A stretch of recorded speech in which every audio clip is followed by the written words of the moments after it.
Hi, എല്ലാവർക്കും സുഖം തന്നെയല്ലേ? അപ്പോൾ ഇത് നമുക്ക് മുരിങ്ങയില കൊണ്ടൊരു തോരൻ ഉണ്ടാക്കിയാലോ? ഞാൻ ഈ മുരിങ്ങയില നന്നായിട്ട് കഴുകി എടുത്തിട്ടുണ്ട്.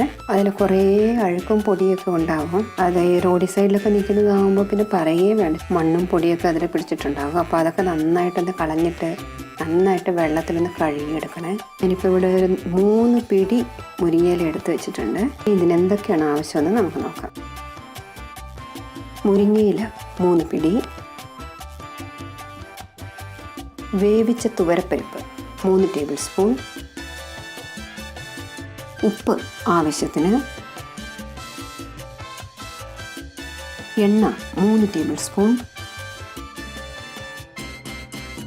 സവോള 1, വെളുത്തുള്ളി കുറച്ചല്ലികൾ, പച്ചമുളക് 4 എണ്ണം. ഇനി ഇതെങ്ങനെയാണ് ഉണ്ടാക്കുന്നത് നമുക്ക് നോക്കാം. ഞാൻ ആദ്യം ഒരു ചീനിച്ചട്ടി ചൂടാക്കാൻ വെച്ചിട്ടുണ്ട്. ചീനിച്ചട്ടി ചൂടായതും ഞാനിതിലേക്ക് 3 ടേബിൾ സ്പൂൺ എണ്ണ ഒഴിച്ചു കൊടുക്കുകയാണ്. എണ്ണ ചൂടായി വരുമ്പോൾ നമുക്ക് കടുകും ഉഴുന്ന് പരിപ്പൊക്കെ ചേർത്ത് കൊടുക്കാം. പക്ഷെ ഞാനിതിൽ കടുകൊന്നും ചേർക്കുന്നില്ല. കടുകൊക്കെ ചേർക്കാതെയാണ് ഞാനിത് ഉണ്ടാക്കുന്നത്. എണ്ണ ചൂടായിട്ടുണ്ട്. ഞാനിപ്പോൾ ഇവിടെ ഒരു സവാളയും കുറച്ച് വെളുത്തുള്ളിയും ഒരു 4 പച്ചമുളകും അരിഞ്ഞു വെച്ചിട്ടുണ്ട്. അതിട്ട് കൊടുക്കുകയാണ്. സവാളയും വെളുത്തുള്ളി ഞാൻ അധികം ചെറുതായിട്ടൊന്നും അരിഞ്ഞിട്ടില്ല, ചുമ്മാ അതങ്ങനെ ഒന്ന് അരിഞ്ഞിട്ടേ ഉള്ളൂ കേട്ടോ. വലുതായിട്ടൊക്കെയാണ് കിടക്കുന്നത്. കാരണം അത് തോരനകത്ത് കിടക്കുമ്പോൾ അതൊന്ന് കടിക്കാൻ നല്ല ടേസ്റ്റ് ഉണ്ടാവും. തീരെ ചെറുതായിട്ട് അരിഞ്ഞു കഴിഞ്ഞാൽ ആ സവാള ഒന്നും കടിക്കാൻ കിട്ടുകയില്ല. അതുപോലെ തന്നെ സവാള കൂടുതൽ മുരിഞ്ഞു പോകാനും പാടില്ല കേട്ടോ. ഒന്ന് വഴന്ന് വരികയേ ആകാവുള്ളൂ കേട്ടോ. ഇപ്പം നമുക്ക് ആവശ്യത്തിന് ഉപ്പ് ചേർത്ത് കൊടുക്കാം.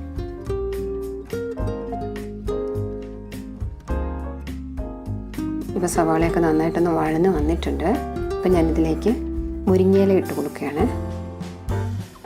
ഈ മുരിങ്ങയില തോരൻ ഇങ്ങനെ ഉണ്ടാക്കുകയാണെന്നുണ്ടെങ്കിൽ ഒട്ടും കയ്പ്പ് തോന്നുകയില്ല കേട്ടോ. നിങ്ങളൊന്ന് ഉണ്ടാക്കി നോക്കുക, അപ്പോഴേ നിങ്ങൾക്ക് മനസ്സിലാവുള്ളൂ.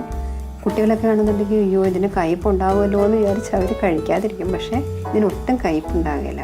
നിങ്ങളിത് ഉണ്ടാക്കി കുട്ടികൾക്കൊന്ന് കൊടുത്തു നോക്കുക, അവർക്ക് ഒത്തിരി ഇഷ്ടം. അതുപോലെ തന്നെ മുരിങ്ങയില ഒട്ടും കഴിക്കാത്ത കുട്ടികളും ഉണ്ടല്ലോ. അപ്പോൾ അവർക്ക് വേണ്ടി അല്ലാതെ മുരിങ്ങയില തിളപ്പിച്ച് ആ വെള്ളം കൊടുക്കുന്നത് നല്ലതാണ് കേട്ടോ. ഇപ്പോൾ മുരിങ്ങയിലയൊക്കെ നന്നായിട്ടൊന്ന് വഴന്ന് വന്നിട്ടുണ്ട്. നമുക്ക് തീ ഒന്ന് കുറച്ചിട്ടിട്ട് ഇത് കുറച്ച് നേരത്തേക്ക് ഒന്ന് അടച്ച് വെച്ച് വേവിക്കും. ഇപ്പം നമുക്ക് തുറന്ന് നോക്കാം. ഇത് കണ്ടില്ലേ, മുരിങ്ങയിലയൊക്കെ ഒന്ന് വാടിയിട്ട് ഒരുവിധം ഒന്ന് വെന്ത് വന്നിട്ടുണ്ട്. പക്ഷെ ശരിക്കും വെന്തിട്ടില്ല കേട്ടോ. ഈ സമയത്ത് ഉപ്പിൻ്റെ ആവശ്യം ഉണ്ടെന്നുണ്ടെങ്കിൽ ഒന്നിട്ട് കൊടുക്കാൻ മറക്കണ്ട. ഇനി നമുക്ക് കുറച്ച് നേരം കൂടി ഒന്ന് അടച്ചു വെച്ച് വേവിക്കാം. കണ്ടില്ലേ, മുരിങ്ങയിലൊക്കെ നന്നായിട്ട് വെന്തിട്ടുണ്ട്. മുരിങ്ങയിലയുടെ കളർ തന്നെ കണ്ടില്ലേ, ഒന്ന് മാറി വന്നിട്ടുണ്ട്. ഇപ്പം നമുക്ക് പരിപ്പ് ചേർത്ത് കൊടുക്കാം. ഞാനിവിടെ ഈ സാമ്പാർ പരിപ്പ് വേവിച്ച് വെച്ചിട്ടുണ്ട്. ഒരു 3 ടേബിൾ സ്പൂണോളം പരിപ്പുണ്ടത്. നമുക്കൊന്ന് ചേർത്ത് നന്നായിട്ടൊന്ന് ഇളക്കി കൊടുക്കാം. ഇപ്പം നമ്മുടെ മുരിങ്ങയില തോരൻ റെഡി ആയിട്ടുണ്ട്.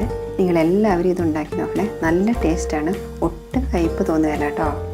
നിങ്ങൾ ആദ്യമായിട്ടാണ് എൻ്റെ ഈ ചാനൽ കാണണമെന്നുണ്ടെങ്കിൽ സബ്സ്ക്രൈബ് ചെയ്യണേ. അതുപോലെ തന്നെ സബ്സ്ക്രൈബ് ബട്ടൻ്റെ അടുത്തുള്ള ബെല്ലൈക്കണും കൂടി ഒന്ന് പ്രസ് ചെയ്യണേ. ഞാനിടുന്ന ഓരോ പുതിയ വീഡിയോകളും നിങ്ങൾക്ക് അപ്പം തന്നെ കാണാൻ പറ്റും. നിങ്ങൾ സബ്സ്ക്രൈബ് ചെയ്യുമ്പോൾ തന്നെ എൻ്റെ പഴയ വീഡിയോകളും പുതിയ വീഡിയോകളും ഒക്കെ നിങ്ങൾക്ക് കാണാൻ പറ്റും. അപ്പോൾ നിങ്ങൾക്ക് ഈ വീഡിയോ ഇഷ്ടമായെന്നുണ്ടെങ്കിൽ ലൈക്ക് ചെയ്യാൻ മറക്കരുത്. അതുപോലെ തന്നെ ഷെയർ ചെയ്യാനും സബ്സ്ക്രൈബ് ചെയ്യാനും മറക്കരുത് കേട്ടോ.